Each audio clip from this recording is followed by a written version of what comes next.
Welcome. I'm Halise Lieberman, Director of the Toby Center for Jewish Life and Learning, and it is my pleasure to welcome you to this edition of TJHT Talks. Today's conversation will run approximately 50 to 55 minutes, after which, as is our tradition, we will take several questions. So please post your question or comment or share a link to your favorite honey-infused recipe in the comment section. We will then share them in our follow-up email. It is now my honor to turn the mic over to Dr. Barbara Kirshenblatt-Gimblett.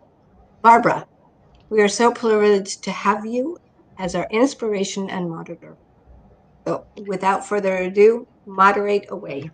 Okay, well, thank you very, very much, Elise. So I'm the Ronald S. Lauder, Chief Curator of the Core Exhibition at POLIN Museum of the History of Polish Jews. And I was just delighted when Elise suggested that we organize a panel discussion on some aspect of Jewish food, particularly because right now, POLIN Museum is running its wonderful fourth or fifth edition of the TISH Jewish Food Festival, which won the Europa Nostra Award for Heritage. And I'd like to acknowledge the very creative leadership of Magda Mushlock, who has created the TISH Food Festival and run it for all these years. I would also like to encourage everyone who's in Warsaw or planning to come to Warsaw to visit our Jewish food exhibition at POLIN Museum. And so at Halise's wonderful invitation, and also with the help of Jakub Lisziak, who's been extremely patient, and I want to thank him profusely for supporting this talk, I'd like to turn to our panel, and I'll introduce them one by one as we proceed. So our topic today is honey, and in fact, actually, I would say even more, bees and their beekeepers. And we'd like to begin with Olena Soboleva, and I'd like to introduce her and then ask her to introduce a short video about wild beekeeping in Ukraine. I don't know how many of you are aware, but Ukraine is reputed to be the honey capital of the world. Oh, well, that might be an exaggeration. Olena will probably modify that claim, but we know that Ukraine produces enormous amount of honey, wonderful honey, and is really very celebrated for the quality of its honey. So Olena is an ethnologist and a senior researcher at the Research Institute of Ukrainian Studies at the Ukrainian Ministry of Education and Science. And her primary academic interest is in the traditional culture of Crimean Tatars. But I found her when I was looking for anything about honey in Ukraine. And what did I discover? That she wrote a very interesting article about wild beekeeping in Ukraine. So Olena, I'd like to turn it over to you. Perhaps you would introduce the video, and then I'll ask you to say something about what is wild about wild beekeeping in Ukraine. Okay, thank you very much. Thank you for invitation to take part in this meeting. It is a big honor for me, and also we will start with video. On this video, it is recorded by the Center NGO Wild Beekeepers of Ukraine. They investigate. They started some old tradition of beekeeping in Ukraine. And also in this video, you will see how it is going, how beekeepers take honey from forest hives. And you will also heard a carol, a song about beekeepers. And you see how this family of beekeepers, they introduced the honey and how they eat first honey from the forest hives. So you can see it now.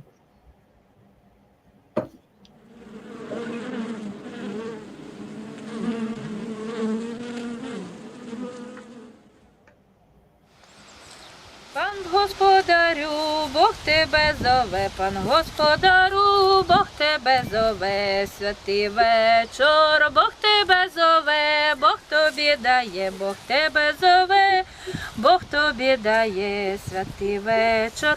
У твоїх садах рояться пчолки, у твоїх садах рояться пчолки, святий вечір. Рояться пчолки, дай на 3 ройки, рояться пчолки, дай на 3 ройки, святий вечір. А яровиє, дай на 4, а яровиє, дай на 4, святий вечір. Пан господару, пойди походи, пан господару, пойди походи. Святий вечір, пойди походи, поміж пчолами, пойди походи, поміж пчолами, святий вечір. Щола збінь меду, Богу похвалу, щола збінь меду, Богу похвалу, святий вечір.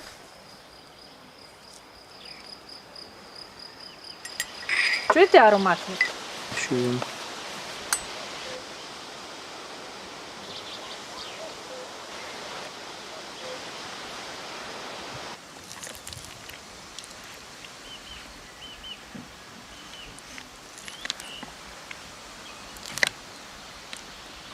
Меншими так поріж тут. Хай беруть по кусочку, де їдять. Беріть цілу кусочку, руками беріть. Не стісняйтесь. Давно шит води. Чайник. Пепа, не хочеш знімати? Да?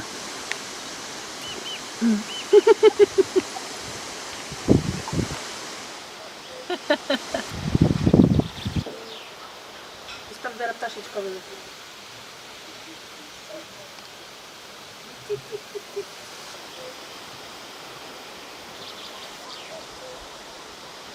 Oh, that's just lovely. Olena, so as I understand it, and Anya, whom we'll hear from later, explained to me not all bees are honeybees.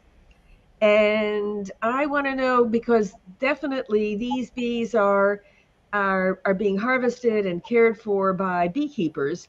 But what I want to know is, number one, what is wild about wild beekeeping, number one. And number two, I understand that this tradition, which is really a very rich tradition of customs and customary practices, has been inscribed in UNESCO's World Heritage List as intangible cultural heritage of Ukraine and Belarus, not Poland. But Monika Kucia, when she comes up on our panel, will tell us a little bit about what's going on in Poland.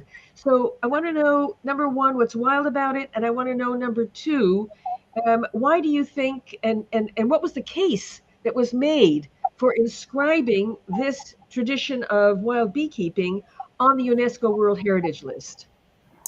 Okay, I will start then and tell about this very interesting tradition of Ukraine and Belarus and also Poland. I'm going to ask Kuba to bring up the PowerPoint, if you would. Firstly, I maybe said how I come to this question. I firstly get to know about this wild beekeeping when I was visiting the village of my mother on the northern part of Ukraine, and I saw these bird constructions on the top of trees, and then I get to know that it is forest hives for getting honey. And then when I become an ethnologist, I studied it like in a professional way. So, of course, I'm more involved in questions of Crimea, but also I studied it connection with intangible heritage of Ukraine, and then I studied these questions about forest or tree beekeeping. So why it is wild?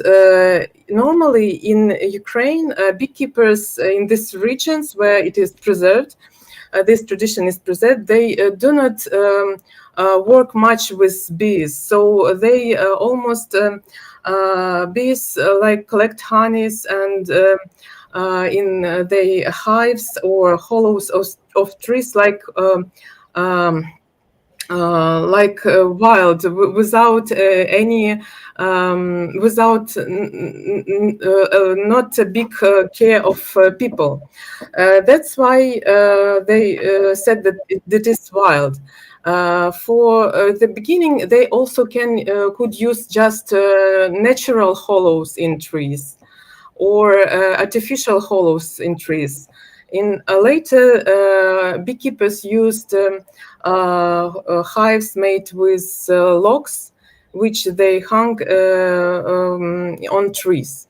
That's why it's like it's not wild completely wild, but also it is very, very close to nature.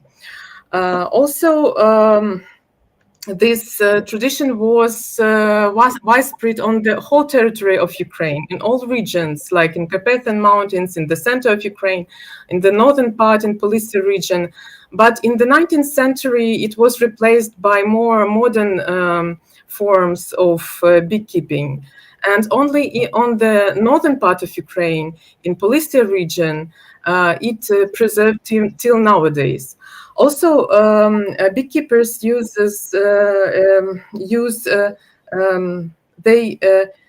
kept special bees. It was not like bees which normal. It was local bees. Was called slepotny, and they use these bees till nowadays, forest bees.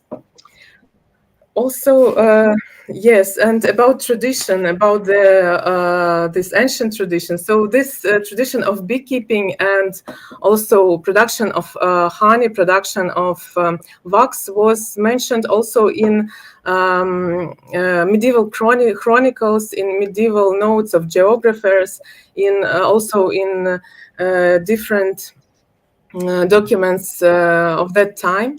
And it was a very important part of economical relationships in that period. It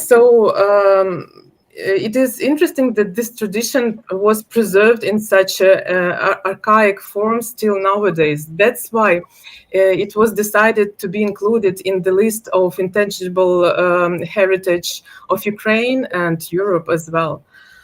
So on this photo, you get, and I also want to say that this photo is made by Alexei Nahornyuk. He is ethnographer. He spent a lot of time studying traditions of Ukrainian Policia and also beekeeping as well. And all these very beautiful photos of honey on this one. Also, this photo is made by him. And he's very involved in this process of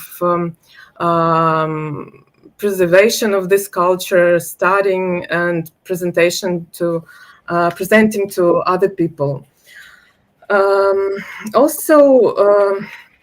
About beekeeping, this tradition in Ukraine preserved different forms of folklore, as you could see in this video. So it is connected with the calendar, year, festivals, rituals. Till nowadays, Ukrainian beekeepers, they are making these log hives. They preserve ancient and old tools. So they also make wax and are involved in the other traditions connected with wild tree beekeeping. Also, as it is known till now, in northern part of Ukraine, almost 100 families are involved in this tradition. So this tradition is alive. It's not like it never interrupt. So it is alive till nowadays. Also, why this happened in this territory, it may be because of environment. So this territory is there is a lot of forests, and also a lot of families, they inherited their trees with hollows or with these tree hives from their parents, from the old times. And other reason maybe is that this craft, this traditional craft, is very simple. So beekeepers don't need to spend much time caring on their bees, carrying on their hives. So they just collect honey twice a year or once a year, and take care of the hives not so much. That's why it is very easy, and that's why it's preserved till nowadays. Also, they believe in all like archaic beliefs of their ancestors. They believe that this hive should be very, very high at the tree, and it is very good for bees, and that's why honey is good and tastes well, and bees are happy. And also there are a lot of beliefs that bees are connected with their master beekeeper, and also they feel their beekeeper, and when this person is good, the bees are happy and product a lot of honey and good honey.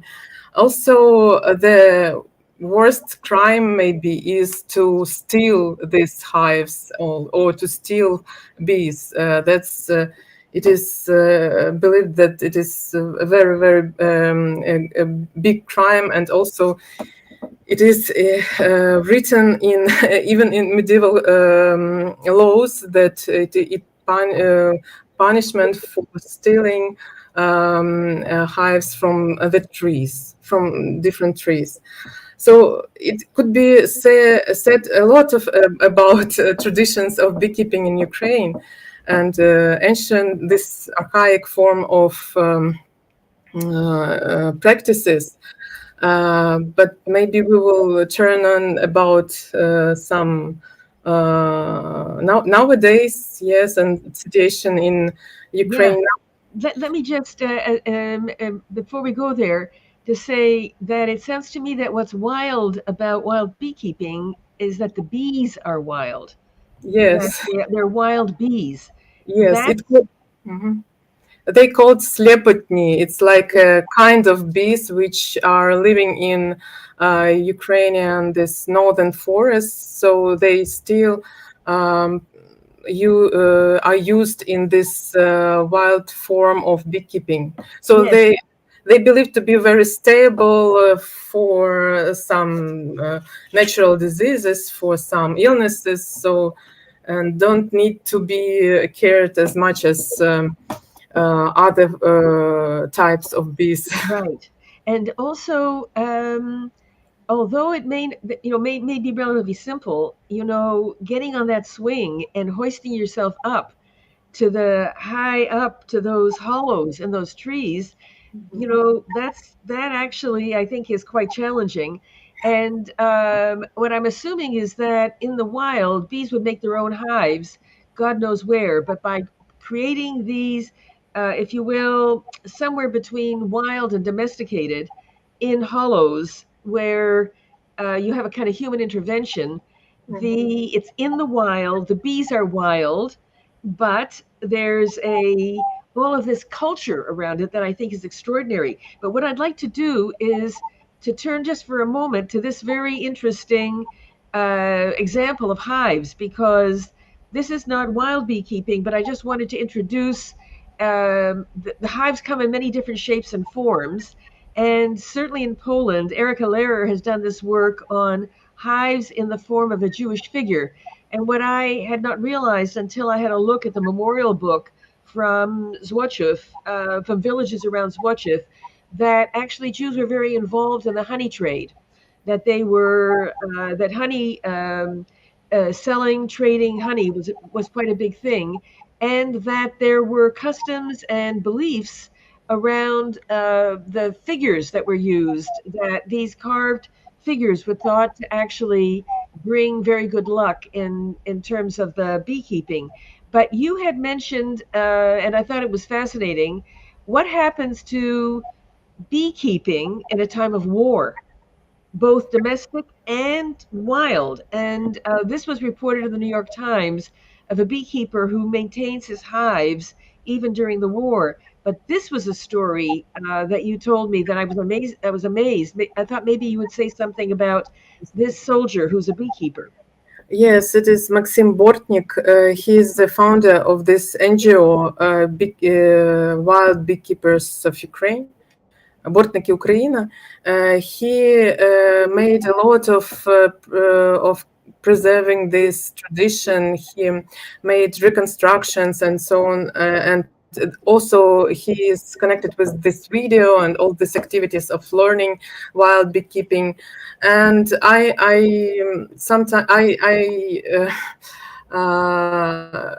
in connection with him by his social media. Also, previously I bought some production of his his production of this wax or honey. And also after war started, I saw that he went to war. He became a soldier and started to defend his land. And he always posted some photos from front lines.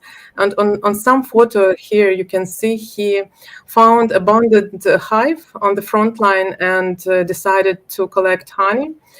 And with his I don't know how it's friends of weapon, he was eating this honey. Also, he posted his equipment, his his weapon, and on his machine gun.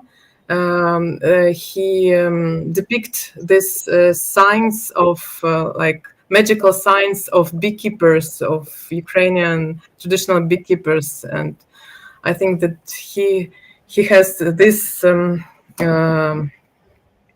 feeling that he now he's a warrior, but he's still a beekeeper. And I really hope that soon he will return home and safe, and will continue to do his important work of studying and preservation, restoration of this very interesting Ukrainian tradition.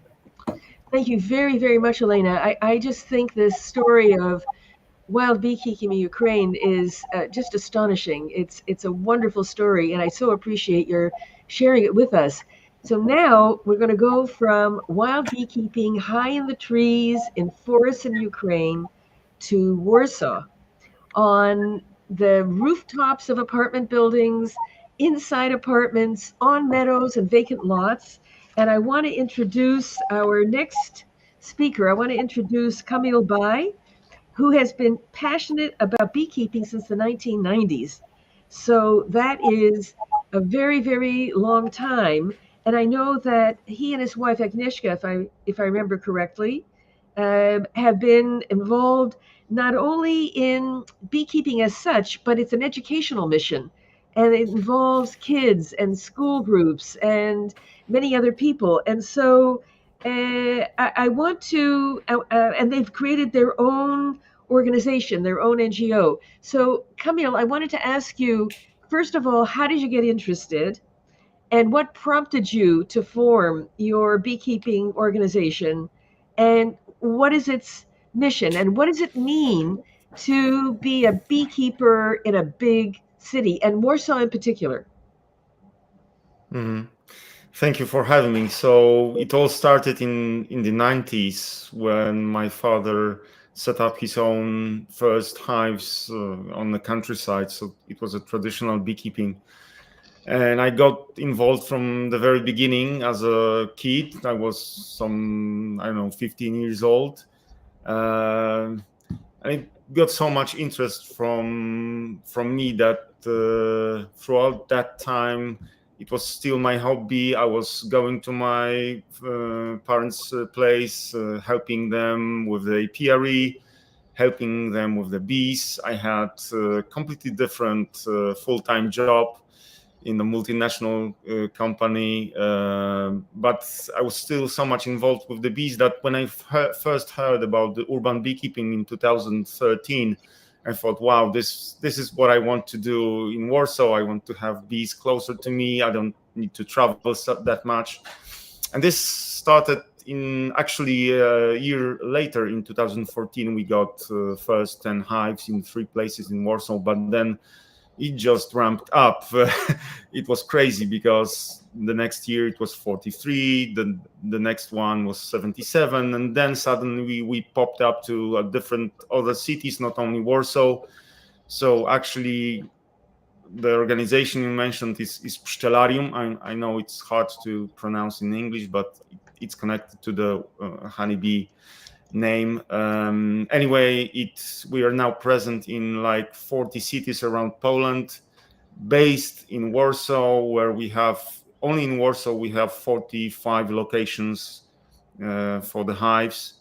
So it really takes a lot of work. It's more and more engaging, and urban beekeeping is basically a lot more demanding task than traditional beekeeping. I'm not saying the log hives on the trees, but traditional countryside beekeeping takes substantially less time to service the bees than in the city. And logistics is actually one of the biggest issues and biggest challenges for the urban beekeeper. You know, first of all, as I understand it, urban beekeeping is a worldwide phenomenon, huge. It's also very big in New York and very big in Paris. It's a worldwide phenomenon. And I understand also that where it's extremely popular, for example, in London, there's a worry that the urban bees are going to consume all the nectar and they're going to starve the wild bees.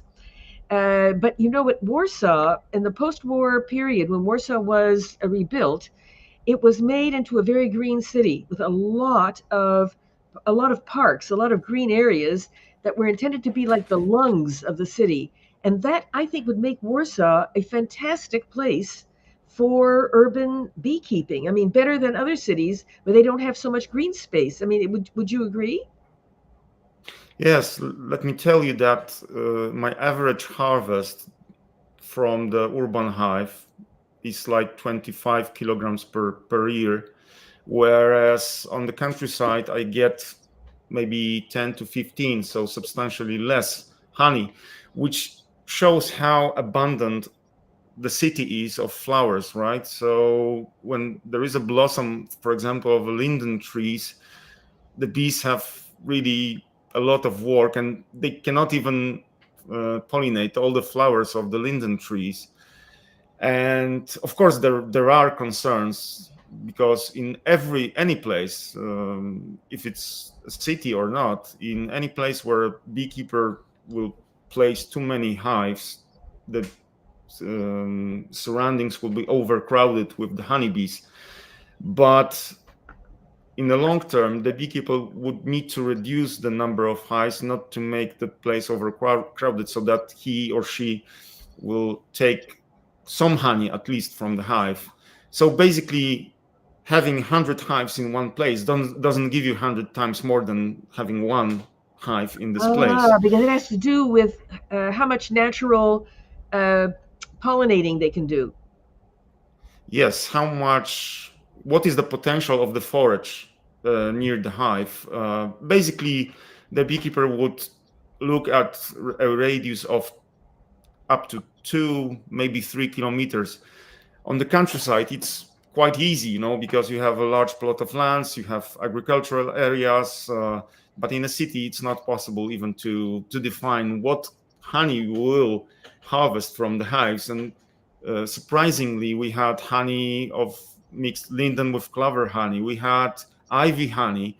We even had hawthorn honey. And one of the most extraordinary honey is the horse chestnut honey, which is totally delicious. Wow. Horse chestnut honey. Because they have huge flowers, those horse chestnut trees. Yes, they would. The beekeepers, until I really started to harvest this honey, the beekeepers would say, "Oh, the honeybees would not collect this honey. The flowers are not really a match for them. They doesn't fit that much. They don't fit that much to the honeybees." But surprisingly, in the city, where there is an abundance of honey, horse chestnut nectar, the bees would be attracted to this nectar and they would collect substantial amounts of it. So tell me, what is it that most fascinates you about bees? From the very beginning, the social structure of the cluster, the role of the worker bee, the role of the queen, the drones, the fate of the drones. So to get to know that and to be able to inspect the hive to the very bottom from the very top was very fascinating from the very beginning. And when the time passed, I got to know many wonderful people connected to beekeeping. And one of the best things about urban beekeeping is actually being closer to people. And as you said, we do many educational stuff. We do a lot of courses. We do a lot of workshops. I just came back from like 1 week in Krakow when I had three large events on the bees and on the honey. So there's a lot of interest, and by being closer to the people, they got a lot of chances to get to know about the honeybees and about the other bees and about the environment. So they can then change the environment in a way to be more, let's say, bee friendly. So tell me, where did you get your bees? Where did I get my first bees, or where do I get every year? Let's say, okay, where did you get your first bees, and where do you get bees now? So basically, when I started my own apiary in Warsaw, it was 2014, and I got them from my father simply. So that's the tradition. Let's say that he passed a couple of hives to me, and now it's the matter of sustaining the current hives, the current bees that are in the hives, to make them healthy, to overwinter them properly, so that they not die off during the winter. But if we, let's say, put a new place, a new location, so we need another, let's say, a couple of big clusters. So we simply make some splits. That's the proper name for making two basically big honeybee families from one. So you split the one you have, and you have two. You just put a mother queen. So you introduce a queen. You so-called queen the hive. But how do you get an extra queen? Oh, that's the topic where we have like an 8-hour workshop on. So basically, to make it very simple, you may simply leave the thing for the bees for them to rear the queen themselves. You just need to supply them with larvae, and that's it. That's the most natural, let's say, way. However, we do make our own queen breeding practice or queen rearing practice. So we, let's say, breed our own queens that we then later introduce to our new hives. Wow. So I was very impressed when I saw all these kids in their little beekeeping outfits at one of your workshops, and also the variety of places that you place the hives. I saw on vacant lots, on rooftops, on balconies, and even in an apartment. In whose apartment did you have a hive? It was at the very beginning. We had it was not inside the apartment, of course, but it was a garden near the house of our friend. It was when we actually were at the very beginning of the whole adventure, and it was not really.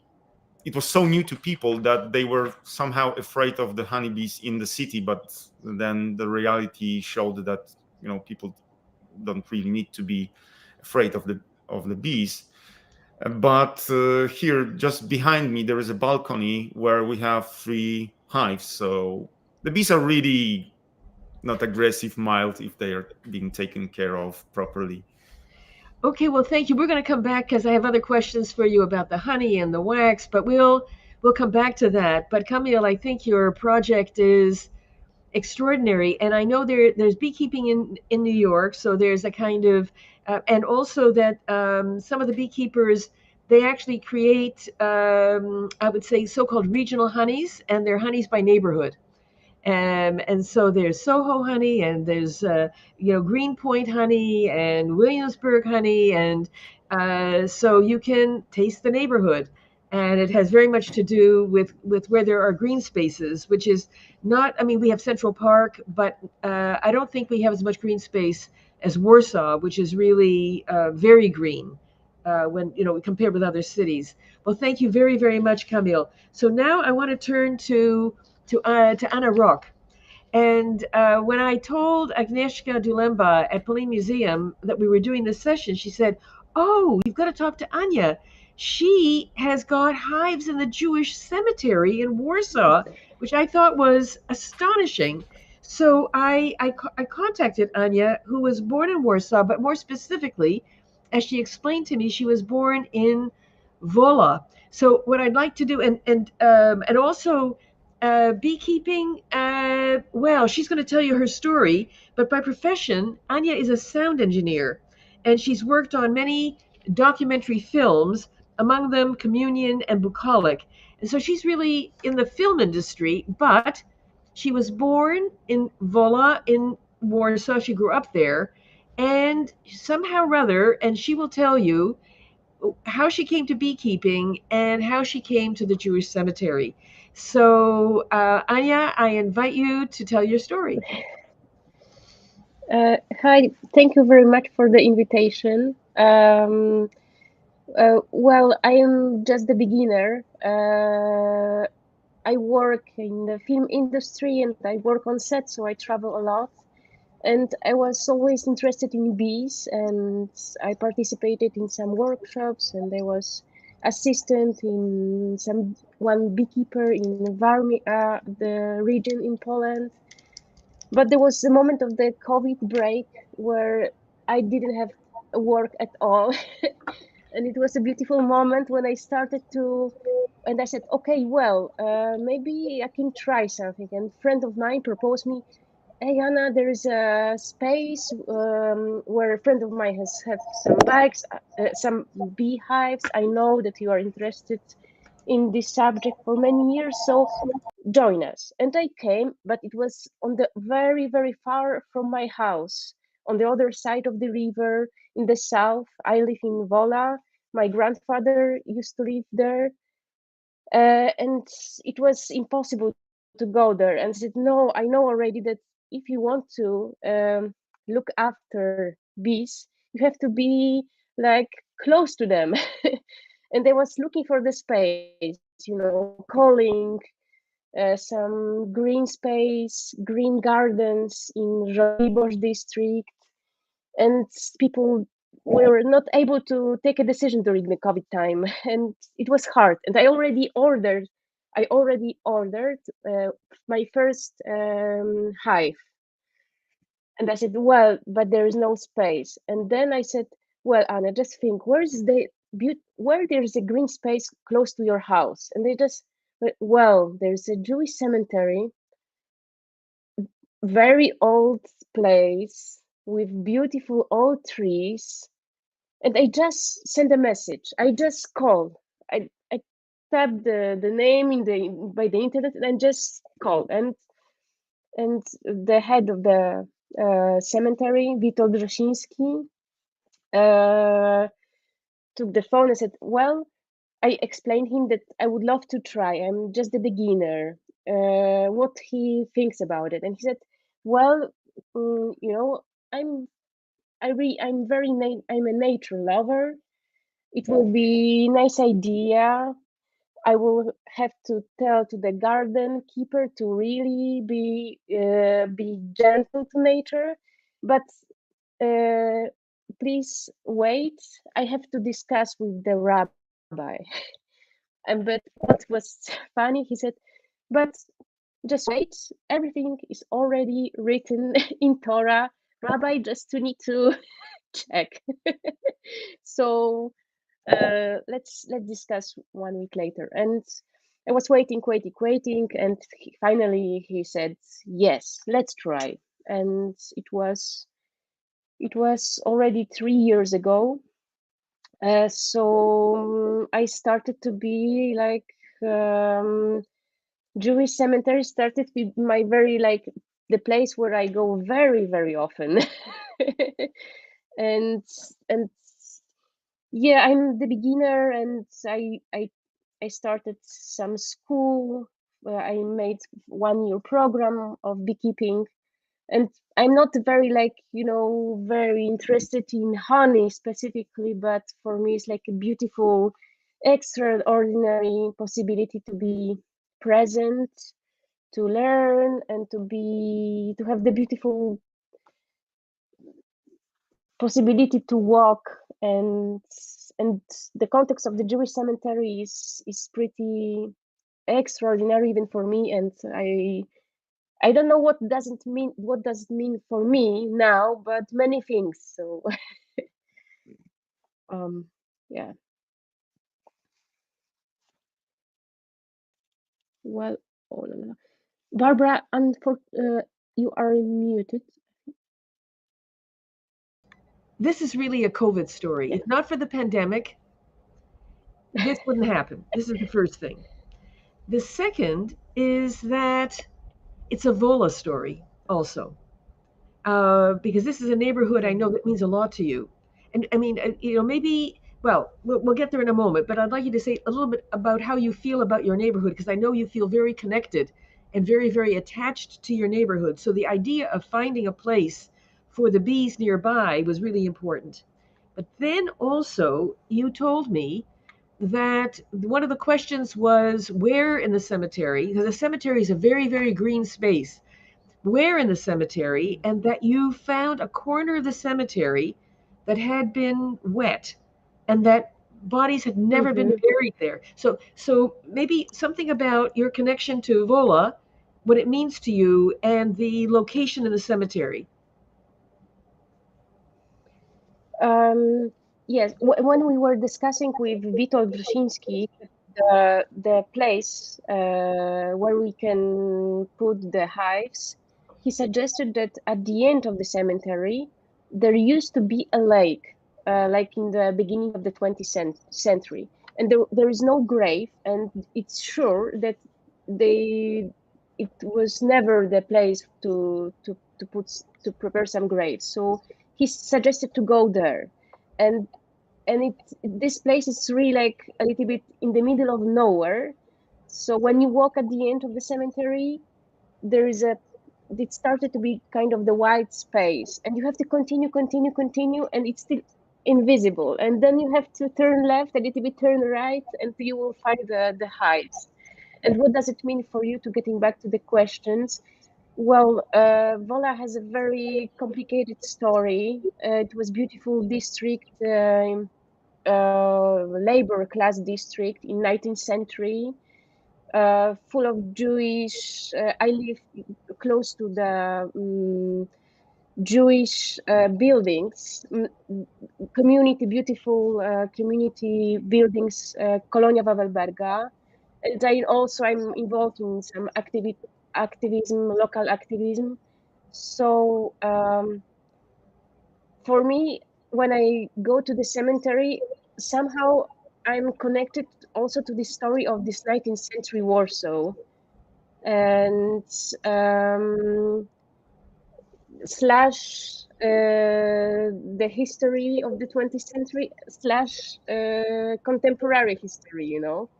I think for me it's very, very present, and Wola is not very easy-going place to be, and this is the place where all the factories used to be there, so there's no enough green space. And this cemetery, very old cemetery and very big, it's kind of the green space of this district. It's like something which really give the breath. It's absolutely perfect. And so my last question before we'll have an opportunity to open it up, but how did you come up with the idea of bees? Where like it all right, the pandemic gave you the opportunity, but where did the idea for bees come from? Oh, this idea come from many years. In the beginning, I was interested in honey. Then I tried to participate in some workshops, and also I have this kind of the romantic idea of beekeeping. And just the pandemic time gave me possibility, and I said, okay, yes, Anna, let's just try. And of course it's beautiful because nature, it's beautiful because being very close to the hives is like being close to the nature, and nature is not always like so easygoing and romantic. And so I'm very grateful for this possibility, and please be welcome to visit the hives Yeah, in the cemetery. and also I know you say that you're very modest, and you always say I'm a beginner, but the fact is you took a year-long course in beekeeping. So, and you continue to, I mean, for you, it's also a huge learning opportunity, and you're learning from other beekeepers. And you now have 2 hives, right? Yes.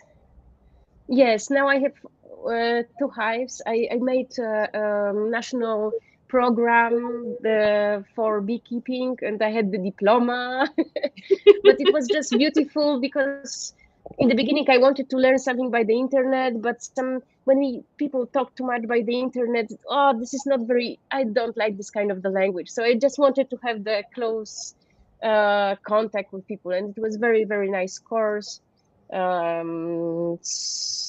Well, yeah, but I'm traveling a lot, and I'm not like a very, very good beekeeper in terms of have the beautiful results. But my goal is to keep them healthy first, and to really be sure that they are not starving, they have the water, and there's everything is all right with them. And the honey is like something like, oh, there's a little bit of something, and but this is like, not something to eat. It's like, something to, it's something so precious for me that for the first year I even didn't touch it. I started to eat a little bit late. 1 year later.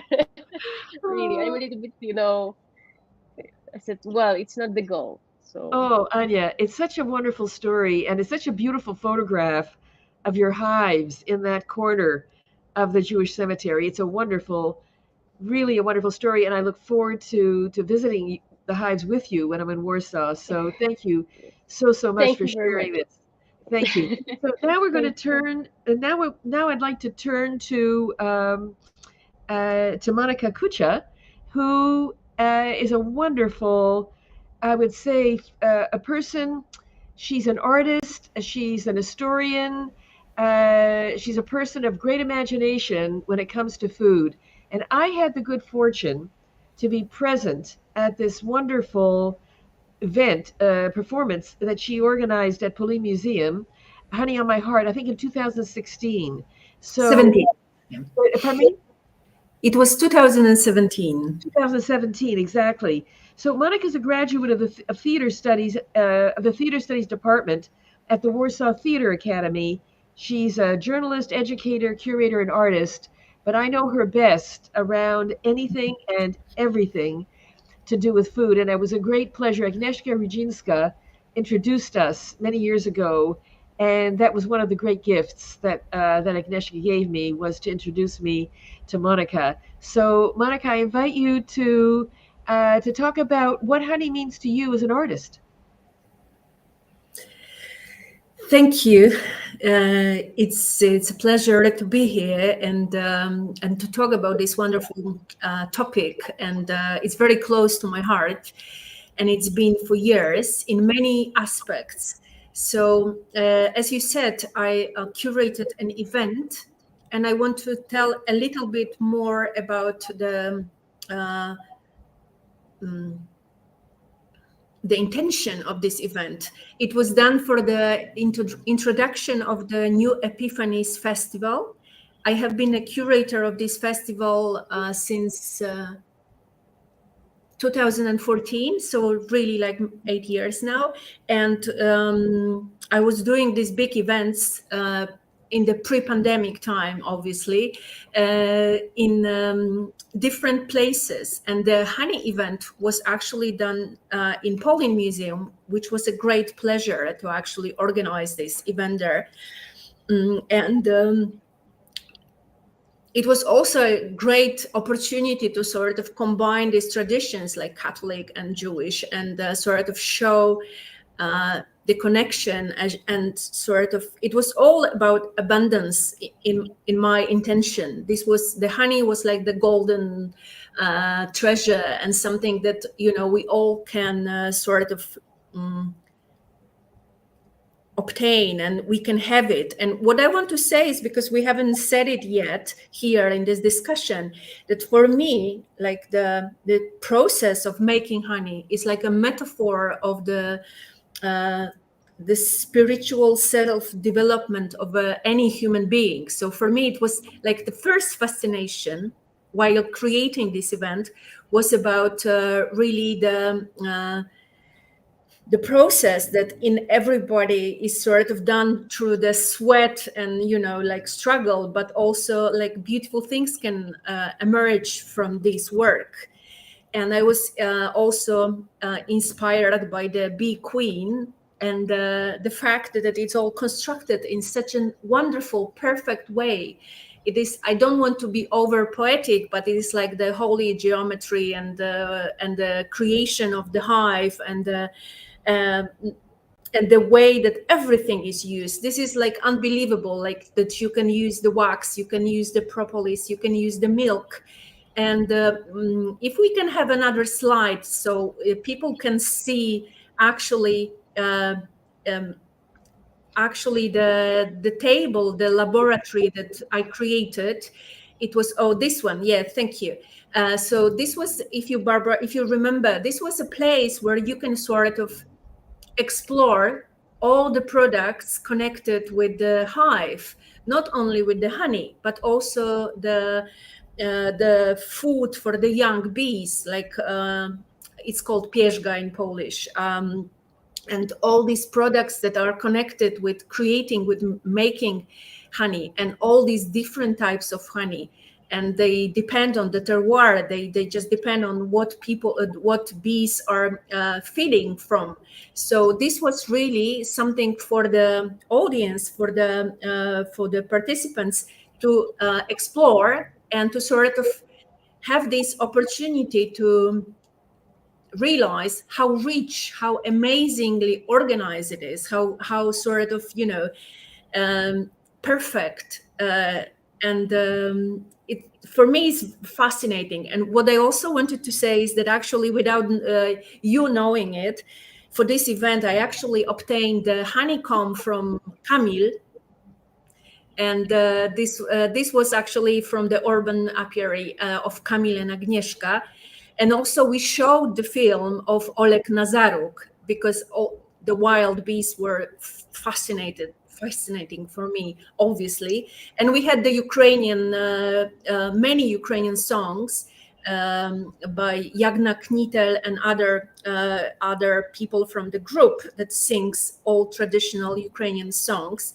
And it was all about calling the abundance, and sort of showing that, you know, honey in human culture is always connected with celebrating victory.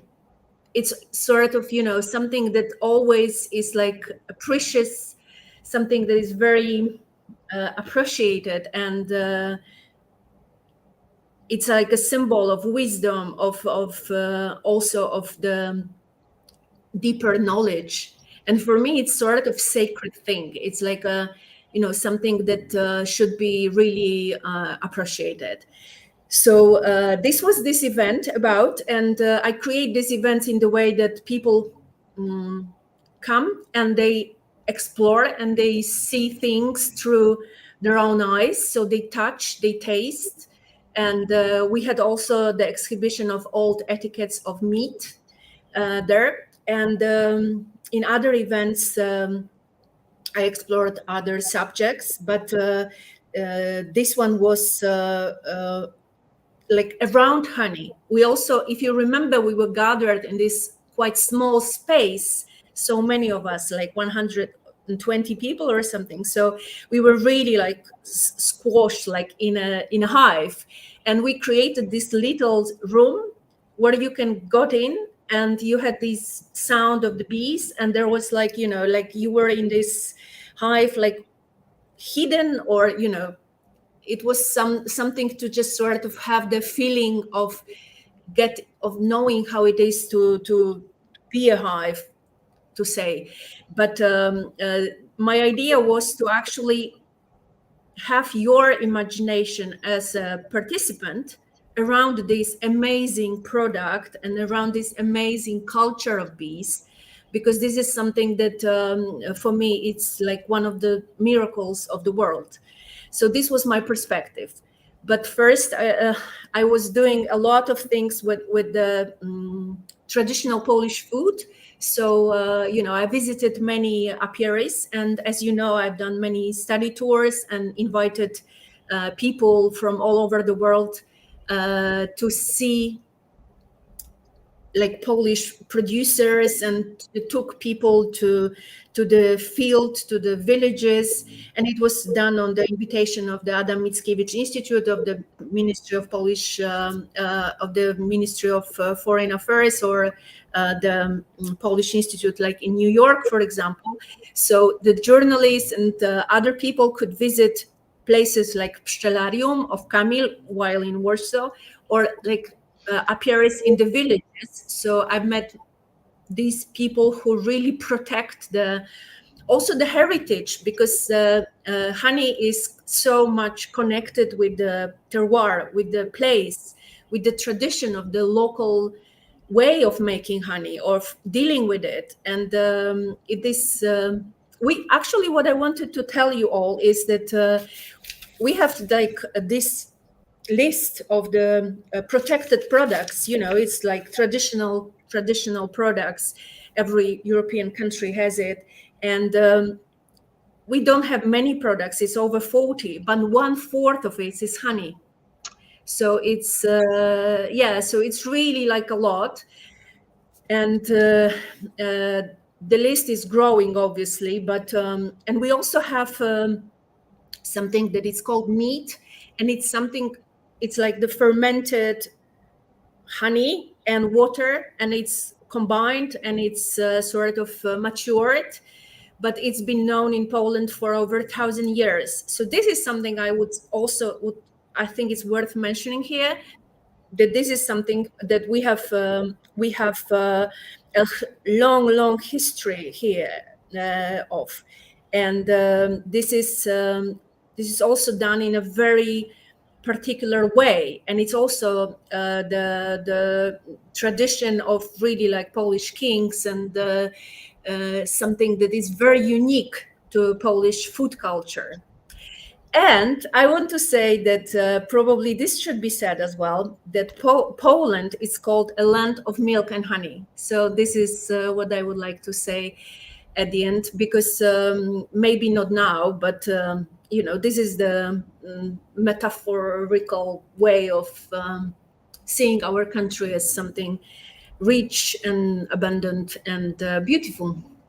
Absolutely. And I think, you know, we had a conversation earlier, and I thought, why is it that Ukraine and Belarus got on the intangible heritage list for wild beekeeping? And I know there's wild beekeeping in Poland.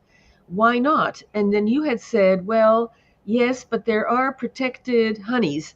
And I identified 4 of them that were featured at your event, and they're illustrated here.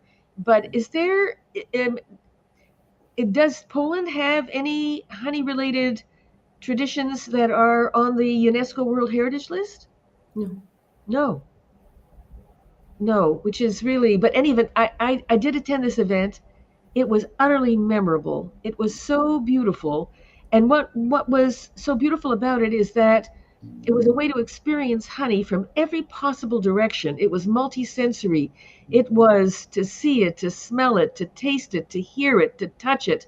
And it was absolutely, absolutely beautiful. And I was as thrilled to be part of it. So I have to thank you, Monika. So, we've moved from bees in the wild, bees on Warsaw rooftops and vacant lots. We have moved to bees in the Jewish cemetery. Then we finally got from bees to honey. And now it is time for honey cakes. So I'm just going to say very briefly a few words because I want to leave time for questions, for discussion, for our guests to be able to say things. So this is the time of the year when honey is very important in Jewish tradition. For Rosh Hashanah, for the Jewish New Year, which we've just celebrated, and even for the meal before the Day of Atonement, which is a day of fasting, for the end of the Day of Atonement, and now for the next holiday, which is the Harvest Festival of Sukkot, and followed by Simchas Torah. So it's a whole holiday season. Honey is very important. Why is it so important? Because of sweetness, the idea that by eating sweet things, we can bring a sweet year.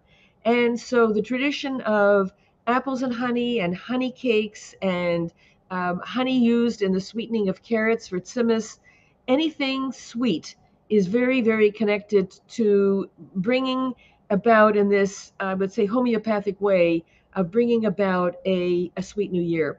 So I wanted to start with a recipe here for honig lekach, or honey cake. And actually, lekach is also the word for, lekach just means cake, but most often it's associated with honey cake. So this is a honey lekach, a honig lekach, and it is in a Yiddish vegetarian cookbook by Fania Levando.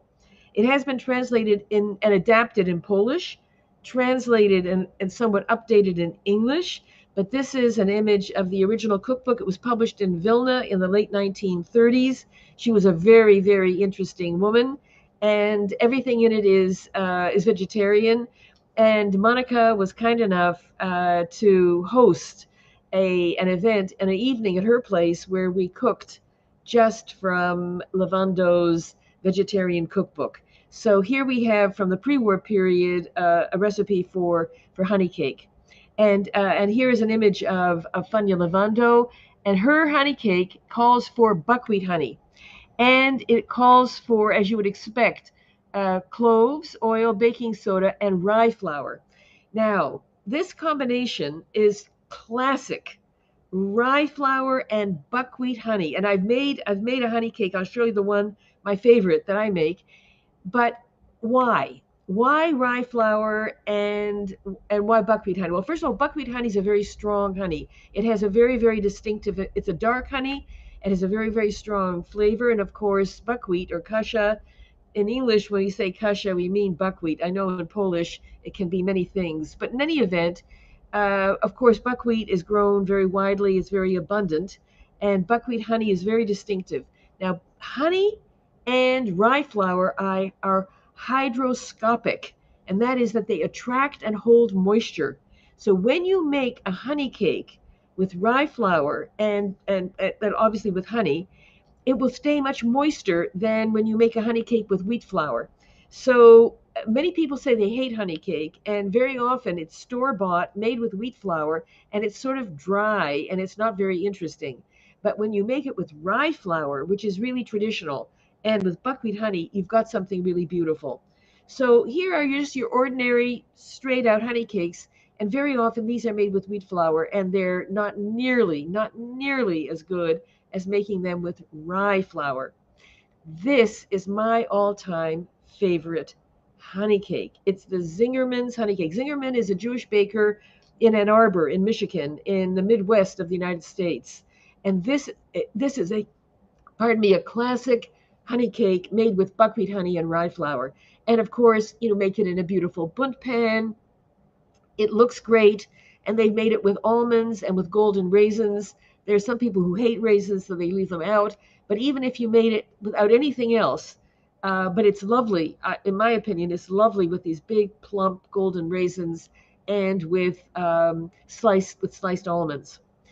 Now, Joe Nathan, who is the doyen of American Jewish, well, of Jewish cookbooks, but American Jewish especially, but she's done international Jewish cookbooks as well. So she recently came across a recipe in a manuscript cookbook by a Hungarian Jewish woman that had survived, and the cookbook survived the Holocaust. And that inspired her to look into a honey cake that is, and it's something I think that many people in Poland will know very well, that essentially consists of 3 or 4, it just depends on how you make it, 3 or 4 rectangular dough baked almost like basically gingerbread. It's like piernik. 3 or 4 of them in rectangles, and then in English it's called a semolina cream, but it's not made with semolina, it's made with farina, with kashamana. And you basically take the semolina with water and a lot of butter and vanilla, and you cook it up until it gets really, really, really creamy. And while that's happening, you're making the dough, which is fundamentally a biscuit. It's not really cake, it's more like a biscuit. And you bake that, and it's quite stiff. And you bake like maybe 3 or 4 of those, and you bake them and you cool them. So you cool the semolina cream or the farina cream, and you cool the biscuits, and then you make a layer cake, which is in English we would call it an ice box cake, because you don't actually do anything more. You've baked the biscuits, you've made the semolina. So now you take the biscuit, this rectangular biscuit, you cover it with the semolina cream, or the farina cream more accurately, or maybe you put a layer of jam, a layer of the farina, another biscuit, jam, farina, biscuit, jam, farina, biscuit, and then on the last biscuit you can cover the whole thing with this cream, and then you let it sit. Now you can put it in the refrigerator, or you can just sort of leave it out. And what happens is that the moisture from the farina cream softens the biscuits. And then you slice it, and the idea is to slice it so that you can see all of the layers.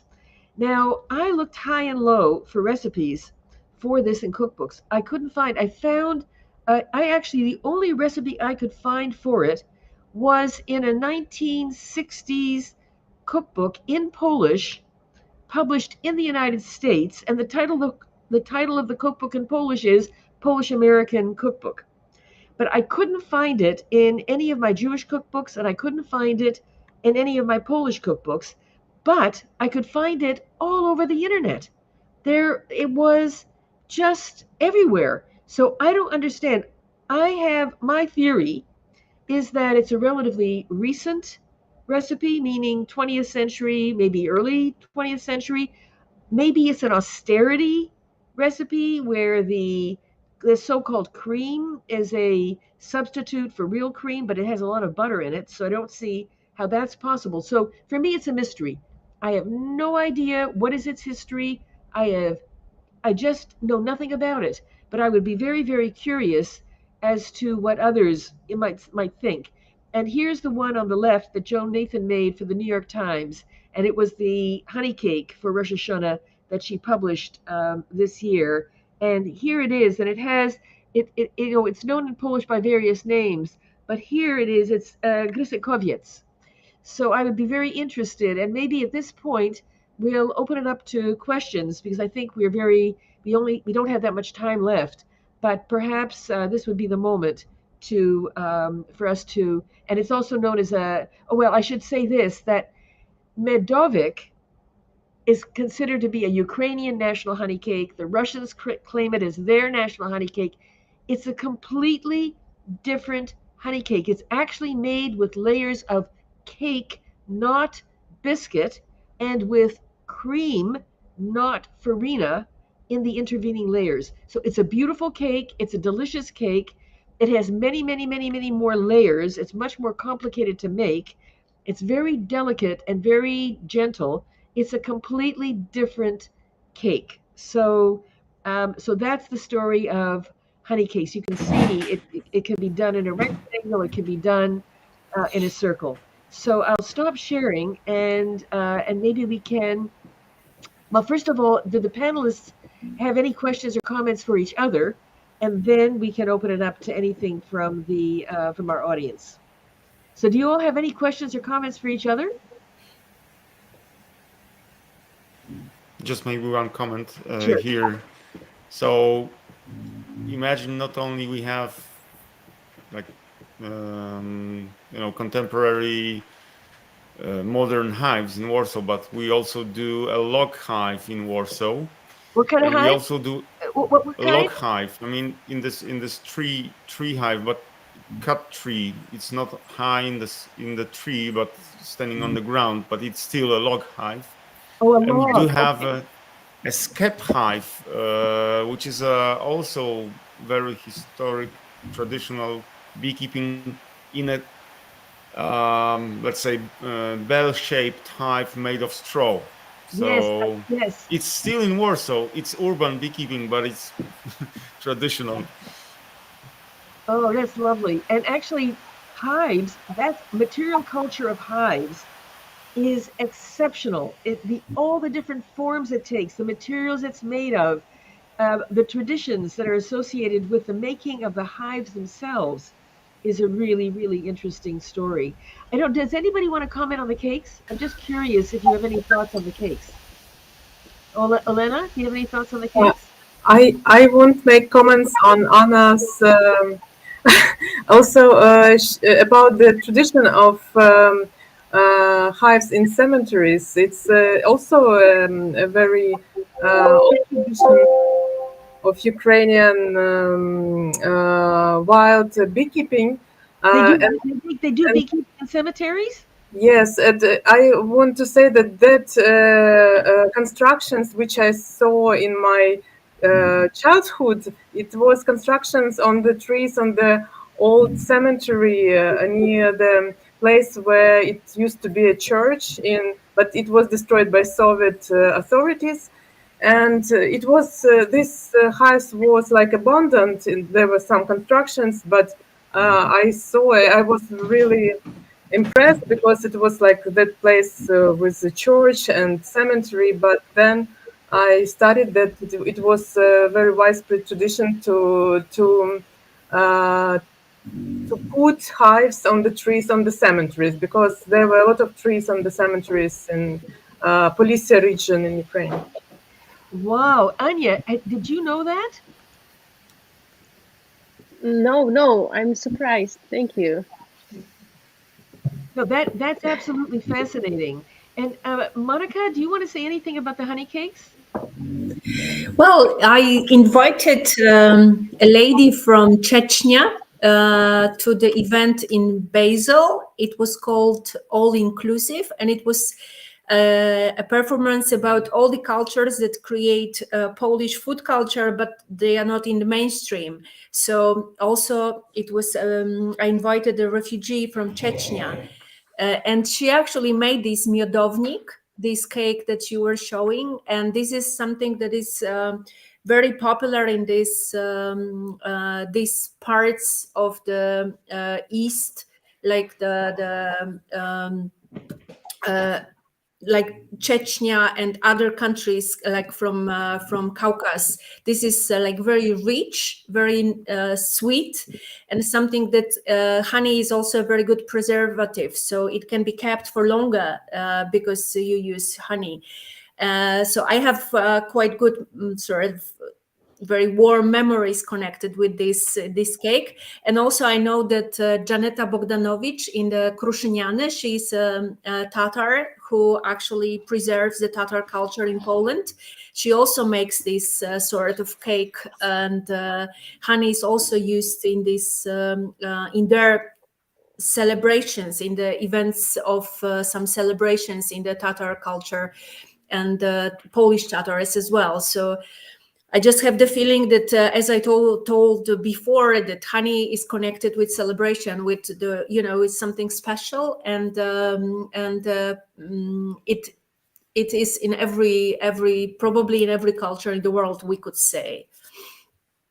Yes, and I just wanted to say that the honey cake with the farina cream, it's found in Croatia, Romania. It's, in other words, these are regional traditions, and what's really interesting are the customs that are associated with them, so that when they appear on the Jewish table, they're connected with the Sweet New Year, and they have different meanings, but the actual cakes themselves are a regional tradition. Elise, do we have any questions from our listeners? Do we have a moment to take Absolutely. questions? Absolutely, Barbara. And Kamil, Monika, Anna, and Olena. First of all, a lot of greetings from many people around the world, which is very exciting. The one question that I'd like to pose to you was the following, and you can see it on your screen. Are there practices in Ukraine and Poland comparable to that England vis-a-vis ownership, etc.? When Queen Did you all Elizabeth hear the question? Okay, let me repeat. Are there practices in Ukraine, Poland, maybe elsewhere, like Ah, those in England? When Queen Elizabeth died, the beekeeper had to tell the bees. Wow. So can any of you speak to the telling of the bees at such a transition in history? I, wow. Yeah, I Camille? maybe I Yeah, there will. is something I've heard that on the countryside. I've heard once or twice that when the beekeeper died, the family of the beekeeper told the bees, so they actually came to the hives, to the place, and they told the bees that the beekeeper died. But definitely, it's not so much. I mean, popular. I've just heard it once or twice. Well, if ever you have the opportunity to visit the Museum of Jurassic Technology, and you might well ask, what is Jurassic technology? I would say it has nothing to do with dinosaurs. It has everything to do with, if you will, the archaeology of the spirit. That's the closest I can come. But they have a permanent exhibition that's called Tell It to the Bees. And it's a whole exhibition just about bees and the customs and I would say, even magical thinking and ways of communicating with bees and the symbolism of bees. I'll try and share some of that with you. I'll send it to Elise and we can share it with others. Absolutely. Were there any other questions? There are mostly, as I say, comments. Very people are delighted to hear from each and every one of you about all of the pieces that you brought to this hive conversation. Okay, and are there any comments about cakes? Yes, there are. Hang on to see. We're also asking people, and you are included, to share your favorite. So we have a comment from Jody Zucker, who we're delighted to have with us. I will try using rye flour on your recommendation. Ordinarily, I do not like honey cake, but that merits an experiment. Thanks for a fascinating presentation, which Oh, I think thank is you. a Well, great way. I have to say, honey cake has a bad name, and I think it's because they're they're just I think because rye flour is not the usual flour people bake with. If people are going to bake cakes, they're going to bake with wheat flour. They'll bake with all-purpose flour, cake flour, pastry flour, wheat flour, wheat flour. They can't imagine and they're not baking bread anyway. They've given up on baking bread. So they're not thinking that you would bake a cake with rye flour, but rye flour is amazing. Monica. Yes, we haven't spoken yet about gingerbread, about piernik. So, Exactly. the traditional Polish product that is really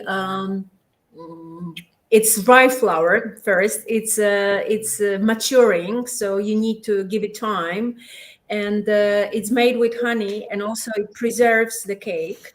So my mom used to make it the dough in November for Christmas.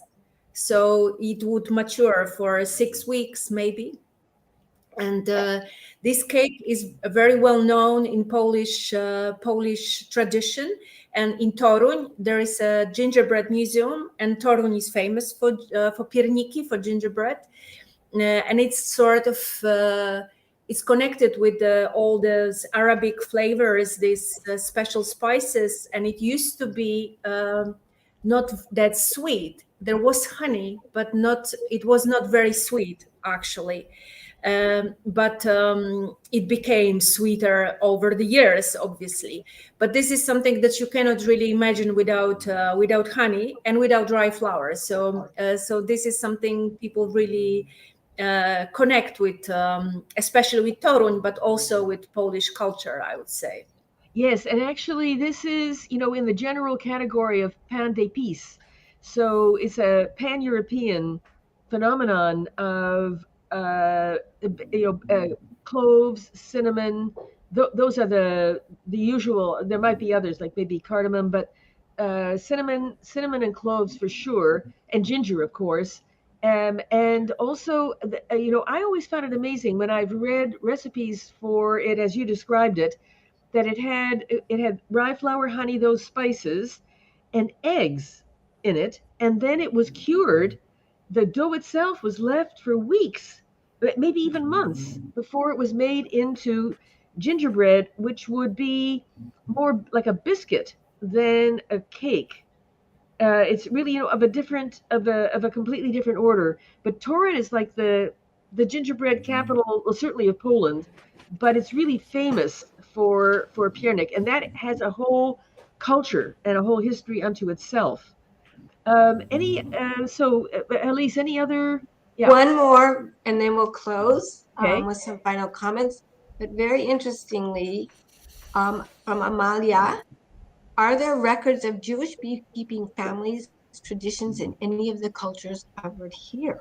Yes, the answer is yes. And I had, just in a very preliminary way, been looking for the involvement of Jews in the honey world, or the bee and honey world.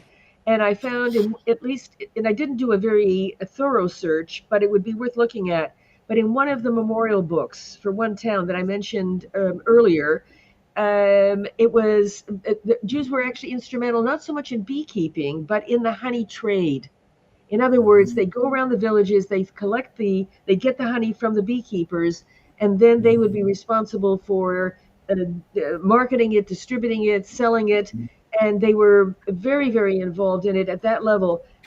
I think it's a great topic to explore further, I'm not aware of Jewish beekeeping families, but aware of Jews involved in the honey trade, which makes a lot more sense.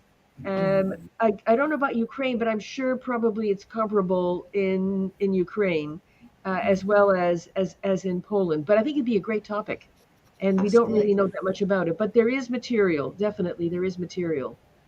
So just before we go, I just want to say that, for me, this has been the most wonderful, fascinating conversation. And I do so want to thank our panelists. I want to thank everyone, Olena, Anya, Monika, Kamil, and I want to wish you well on your bees, honey, beekeeping adventures. And I hope there'll be other opportunities to actually come together and to share our experiences. And thank you so much, Elise, for this opportunity to have this conversation. I really, really appreciate it. Well, we want to thank you, Barbara, for inspiring it and introducing us all to, I would say, like a new community, a new hive of people. Some of them are near. They're right in our neighborhood as we're sitting in Warsaw. Looking forward to meeting Monika and Kamil and Anna and hopefully Olena under much better circumstances. Barbara, when you come, we're off to the cemetery. Absolutely, for sure. And also, Kamil's going to take me to his hives. Absolutely. I mean, we'll make a whole bee honey tour of Warsaw. It will be our pleasure. Absolutely. So we really want to thank you, Barbara, Anna, Kamil, Monika, and Olena, for being here and from sharing from the heart, really sharing your perspectives and your passion and for bringing us into a world that we take advantage of I know. by We opening get our the honey, jar. but we don't think about the bees and the beekeepers. And the Absolutely. very final last word is go to POLIN Museum, visit our cooking and food exhibition, Yes, take part in our TISH, beautiful TISH Food Festival, Jewish Food Festival. There are lots of things at this time of the year. And of course, honey is central among them.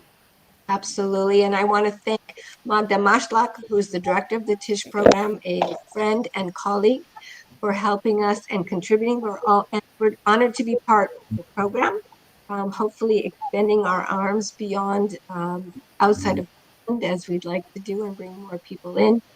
Thank you all very much. Thank you, viewers, and thank you to those who will watch on YouTube.